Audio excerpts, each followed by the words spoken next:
Hey, good evening, fellow soul anarchists. How's it going? It is that wonderful time of the week again. It is 21:12. It's 9:12 p.m. Sunday night. That means one thing. It means it is time for the Sunday Night Burn. And what is Sunday Night Burn, you ask? Well, if you're new here, that's a great question. The Sunday Night Burn is something we soul anarchists do every Sunday night in the spirit of a fireside chat. We get together, we circle the wagons, we come together, we talk about some aspect of living life on our own terms, some aspect of soul anarchy, if you will. We talk about, something that has to do with living life on our own terms. And I have something I want to share with you tonight. So we're going to wait just a moment and let a few more people sign on, and then we're going to get right to it. So just going to flip on a few more lights here, and we will get going. That is right. Okay, one more there. That's good. Oh, hey, look at that. Look at that fill light.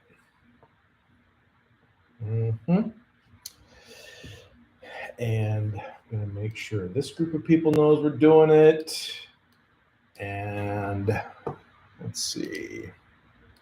Hope you've had a good week. It's been pretty decent over here, I would say.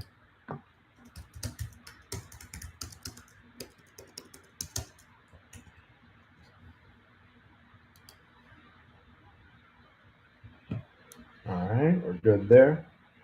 And then one more, we're going to let one more person know that we're going live, and then we're going to get going.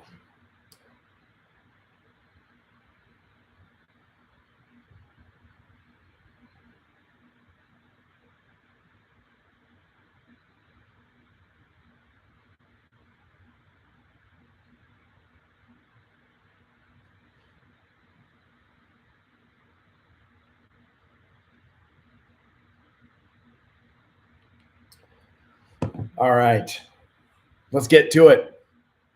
Everybody who's here, who's going to be here is here. All right, my friends, my fellow soul anarchists, welcome to the Sunday Night Burn. Like I said, if this is your first time here, this is something we do every Sunday night, a little tradition. In the spirit of a fireside chat, we circle the wagons, we get together, we talk about some aspect of living life on our own terms.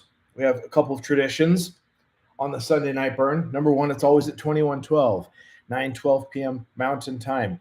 21:12 is a very nerdy reference to the most nerdy and greatest band there ever was, Rush. That's right. And number two, it being a burn, we burn something. It being in the spirit of a fireside chat, what would a fireside chat be without something on fire?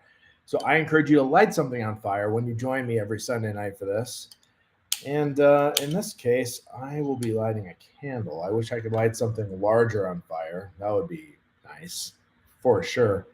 But I'll light a little candle. You should do the same thing. Light a candle, light a stick of incense, or light up something else that makes you feel good. And it is a BYOB event. So I hope you have something delicious in your hand to drink tonight. This evening, I will be enjoying, I don't mean to brag, but I'm drinking an award-winning beer tonight. Not just any award-winning beer, but a beer that has won awards for a long, long time. Going way back. Way back to, let's see. In fact, it was 1893. That's when they won their first big award. Cheers. All right, my friends. Yes, I'm drinking a PBR. It's one of my favorite beers. If I'm gonna go cheap, like I'm kind of an equal opportunity beer drinker. I like expensive, snobby micro brews. I love them, and I love cheap cold beer too. And if I'm going cheap, it's this all day long. Is forever my cheap go-to beer. I mean, Here's my problem with Bud Light. And it's not what you think I'm going to say. Bud Light is basically like the same beer as this, but more expensive. I would say it's an inferior beer to this, but more expensive. It's still like in the cheap beer category, but a little more expensive. It has no business being as much as it is. You know, it's a cheap beer. It's mostly made with rice, not even barley.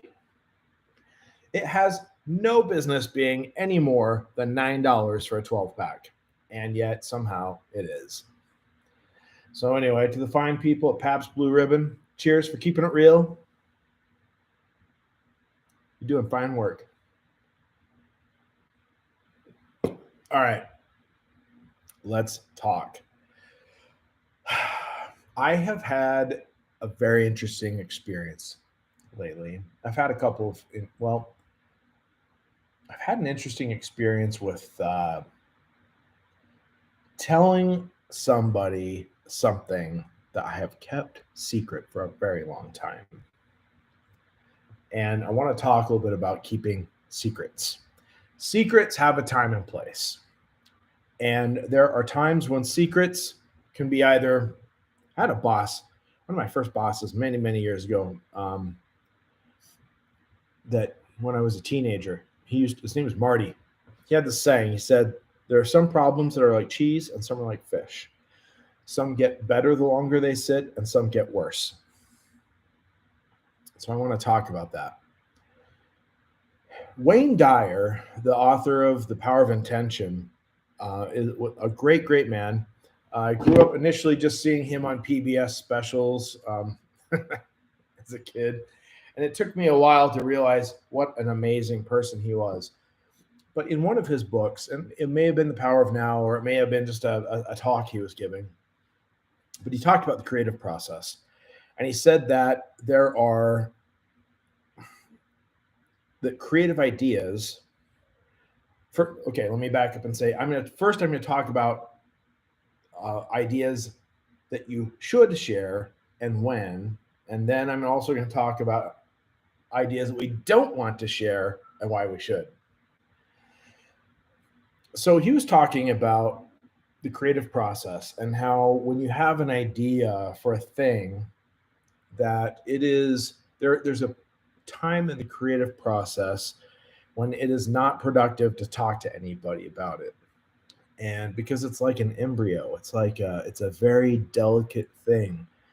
And in the very early stages of creation, it does not need to be subjected to the egos of other people.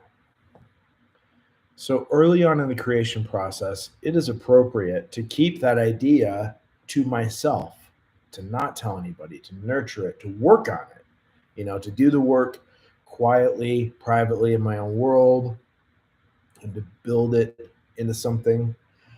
And then there comes a point when it is completely appropriate to tell people, because of a couple of reasons. Number one, and this is what I've discovered. Number one, I think I have found that it is useful to discover that creative idea can withstand the egos and ideas of other people.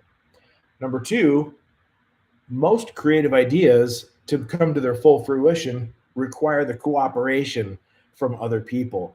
And so there definitely comes a point where I'll keep this personal. I have to start talking about it if I'm ever going to recruit and enroll people into my idea that are necessary to making the idea happen. And yeah, so those are kind of the two reasons why it at some point becomes important to share the idea. But at first, no. And that is out of a space of honoring the idea, honoring the process. I have seen, excuse me, another, and then I've also experienced another category of thoughts and ideas. And the powers surrounding either talking about them or not talking about them.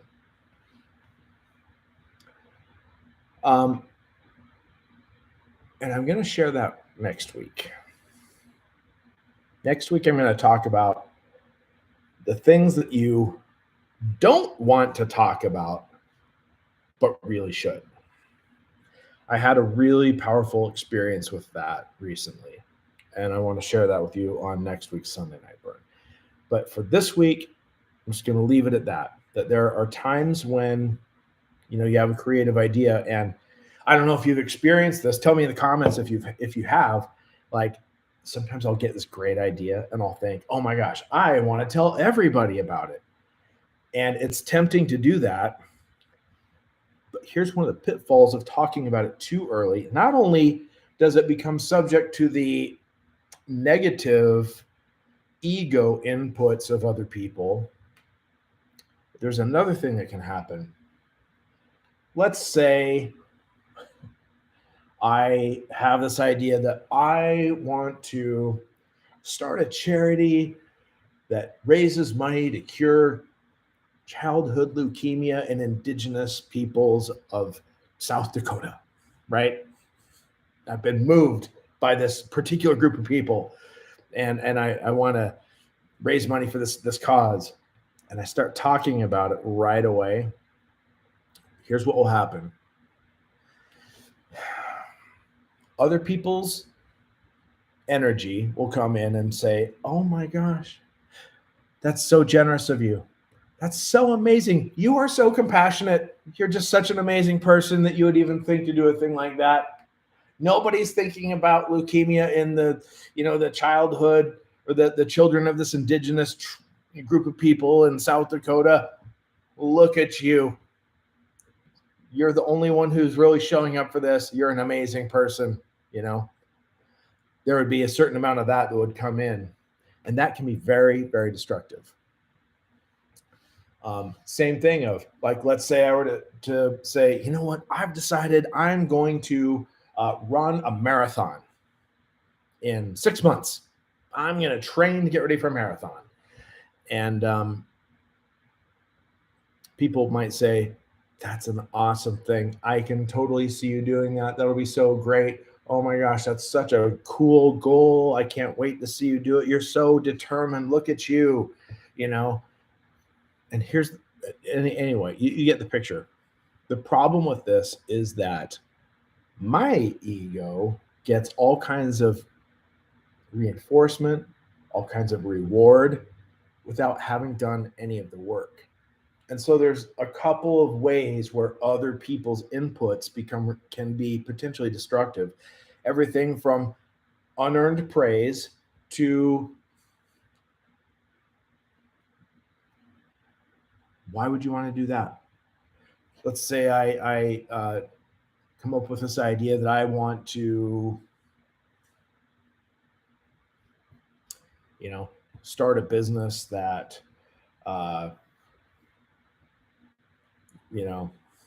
just fill in the blank, some big lofty thing. Okay. Fill in your own blank. Because I know you have these ideas yourself. Something big and crazy, People may come along and say, well, why would you do that? Like, maybe you should just focus on what you're doing now. Maybe, oh, that's already been done before, or that's weird. I don't get it. Or that sounds too hard. Or do you have a degree in that? Are you qualified to do that? Are you, how much time is that really going to take? You know what I mean? People can start inputting all kinds of other doubts and questions. And so anyway, there are lots of reasons to not talk about your idea in the beginning phases. But do the work. Do the work. Write about it. Journal about it every day. Put your lists together. Get your action items together. Do them. Work on them consistently every day. And at some point, it does become appropriate then to start talking about it to potential partners, to potential allies, So yeah, beware of talking about your creative idea too early. And next week, I'm going to talk about the power of talking about the thing that you don't want to talk about, but should. And it also has tremendous creative power. So stay tuned for next week. All right, my friends. One thing we also talk about every week is our daily act of disobedience. There's this quote that I've been sharing. I'm going to share it again if I can get my goddamn mouse to bring up the right thing. And I believe, we talk about soul anarchy, but I actually do believe in it. I believe there's a lot to it. I believe that it is not just a fun, quirky idea, but I think that we are on the cusp of something crucial. And I think it is important that we all become like really practiced in living life on our own terms. So let me give you this.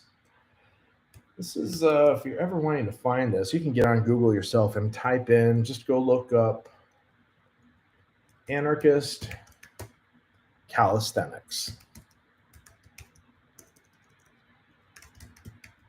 And what you're looking for is a quote by a guy named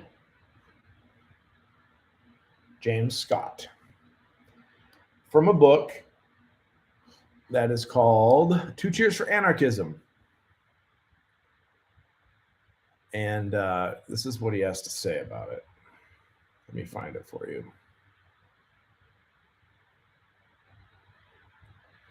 This is what he says. One day, and first of all, as I read this, I want you to think about the state of things right now. We are hurtling towards a very, very perilous times. The more and more there are people around us who mindlessly buy into the narratives that are fed to them by the establishment, the faster we hurtle into a time where this becomes relevant. One day, you'll be called upon to break a big law in the name of justice and rationality. Everything will depend on it. You have to be ready. How are you going to prepare for that day when it really matters? You have to stay in shape so that when the big day comes, you will be ready. What you need is anarchist calisthenics. Every day or so, break some trivial law that makes no sense, even if it's only jaywalking. Use your own head to judge whether a law is just or reasonable. That way, you'll keep trim, and when the big day comes, you will be ready. And I encourage you to do something every week that falls under this category of anarchist calisthenics. And if you feel so inclined, without incriminating yourself unduly, this is not legal advice. I'm not an attorney. I'm not giving you any legal advice here. Share it in the comments. My little crime this week happened today, and it was so fun. I was out taking pictures of my cousin on her new Harley Davidson Sportster 1200. And because she needed to look nice for the pictures, her hair couldn't be messed up. So I rode her bike to the location. And I definitely availed myself of the opportunity to see how fast it could go. Mm-hmm. I did. And it felt really good. Cheers to victimless crimes. All right, my friends. That's all I've got for you today. Next week, tune in, and we're going to talk about the thing that you don't want to talk about, but you really should, because it will unleash creative potential. I'll tell you my experience with that. And yeah. In the meantime, a couple other things on my DJ channel. I've got a new live set that's dropping. So go over to Soul Anarchist Music. I'll put the link to that in the description of this video. You can check out that new live stream that's coming out. Moving forward, I will be doing live DJ live streams every Thursday night at 2112. The music thing has been Oh my gosh, that's made me so happy. It's so fun, you guys and girls and everyone in between. Um, I've been diving into the world of house music, deep house music, progressive house music, tech house. And oh my God, I just love it so much. Oh, it's so fun. And yeah, I this week, this is one of my big accomplishments. I've been wanting to do live streams every Thursday night, but I've had a bunch of technical problems that have made it unreliable and blah blah blah blah blah. And last night, I've spent the past couple days ironing those things out, and I had a great test run last night. Um, I played well. My computers played well. Everything played well. All the technology played together well. Everything was great. I'm super excited about it. So I'll be dropping that set tomorrow morning at 9.